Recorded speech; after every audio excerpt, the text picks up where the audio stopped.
Let's talk about the metaverse, because I'm really fascinated by this decision of Facebook to change the name of Facebook to Meta and to the metaverse, which I think people are just gonna they're gonna they're gonna realize that this is a crazy idea, that you're gonna give your life to some sort of augmented or virtual reality world that's created by a guy who's involved in this company whose algorithms are sowing the seeds of distrust and hate all through. But now we're gonna fucking let him take over what you see and feel, because you're gonna have a new company, and this new company is gonna be virtually reality based, where he's literally he reenacted a scene from Black Mirror. Yeah, well, which is unironically. I know, and you know what makes me a little sad? I think that it's gonna happen. You think it's gonna happen? Yeah, I think that you and I are of a different generation, dude. I think there are a lot of kids who are growing up in Fortnite world and spend a lot, and I think the pandemic really accelerated this. There are a lot of people who lived online for the entire pandemic, and so for people like me and for people like my parents, not seeing other humans for a long time was actually quite painful and terrible. Like, we actually did want to get out and be with the community and see friends and do that sort of stuff. What if you spend your entire life, from the time you're a little kid, interacting with screens? What if those screens are getting increasingly sophisticated so that they are interacting with you in ways that humans would? What if you get to be whatever, like, we're a society, we were just talking about this, where you get to be whatever you want to be?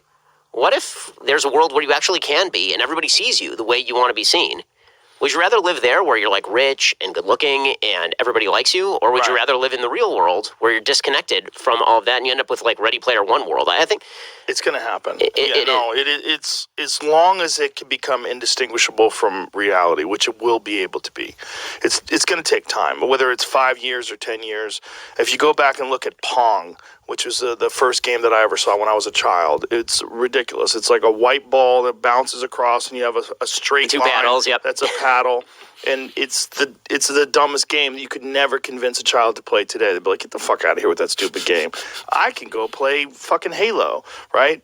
But back then, when I was a child, that was a big deal. If you go in the future from now, what they have available now with these insane video graphics, the Unreal Engine, and then move yourself 20 years in the future, it's going to be indistinguishable. And the AI is getting better and better in terms of being able to imitate human behavior, in terms of being able to innovate on its own. And haptic feedback suits and all these different things, and all these video games that they have that emulate sports, they're getting so close.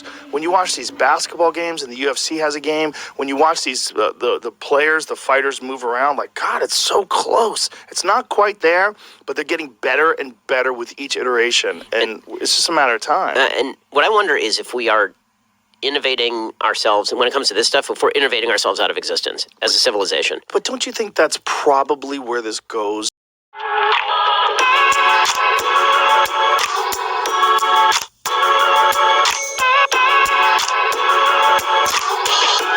Peace and love to all you light bearers out there. I call you light bearers because you bear light, and light is of the Most High.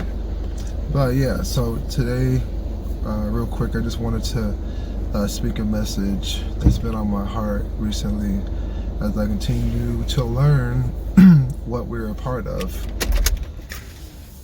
with this world that we're a part of. Today's topic is basically called the fork in the road. So, fork in the road, when you think of a fork in the road, it's a split, right? And it's always used to represent a time period in your life where it's a big decision to make, and with that decision, there's a undertone that is carried on through with that decision for like the rest of your life. So basically, that fork in the road, they never connect again. They go to two separate existences. So humanity is being faced with a fork in the road.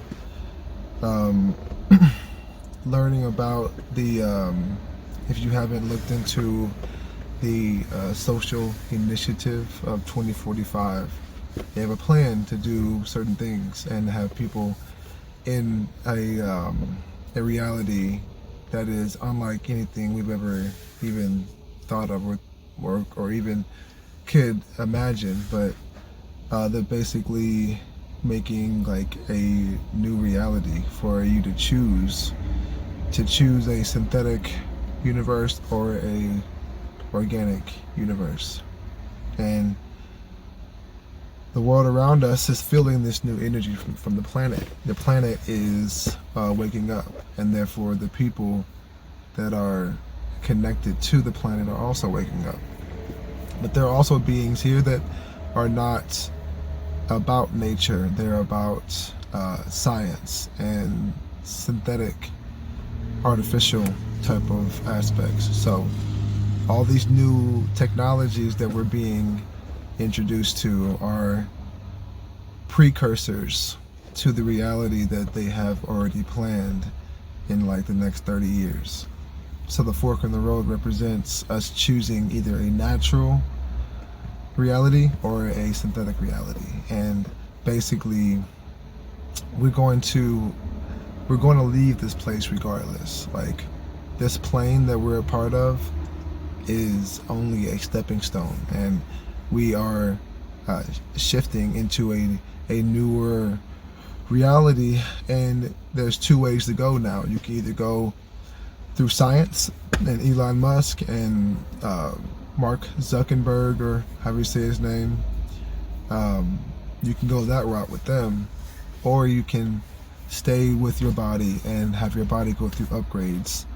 They're already seeing our DNA is upgrading, and 2 more chromosomes are being added into our makeup, and we're going to change, we're going to upgrade. So there's a natural upgrade that's happening, and that's why people are getting back in tune with nature, getting back in tune with love, and healing their heart, healing their body, getting in tune with their true purpose, because they're a part of that 144,000 that are going to move into this new way of organic living, but from like a higher frequency, which some say is Christ consciousness.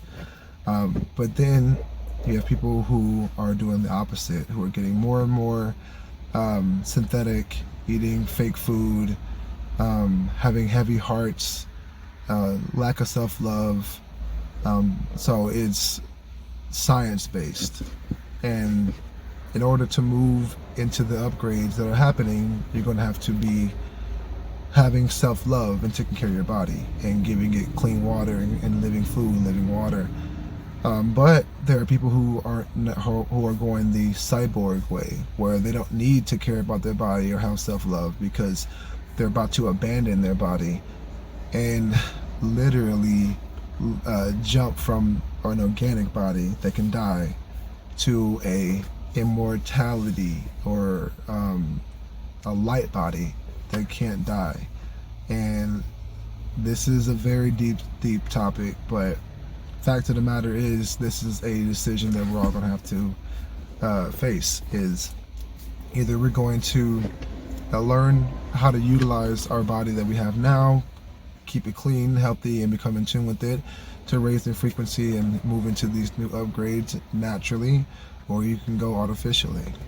And that's where the fork in the road is. So this 2045 initiative is something you can look up right now. Literally, this is their goal. Metaverse, Facebook, Neuralink, Elon Musk. This is something you should look into, because it's real. Like, the science fiction is becoming reality. You're going to have an opportunity to live in a new universe if you choose to, and that's the route that they want you to go. So look into the 2045 initiative, and you have a choice to make. Everyone does, and I chose to go with my higher self and stay natural and move into the Christ consciousness. And I'm with anyone that's down for that. And if you choose the other route, that's your decision. But we all have a decision to make. So make it a quick one. But peace and love to all you light bearers out there who are staying true to their body, to their mind, to their heart, and staying in tune with the organic way of life. Much love, and until next time, peace.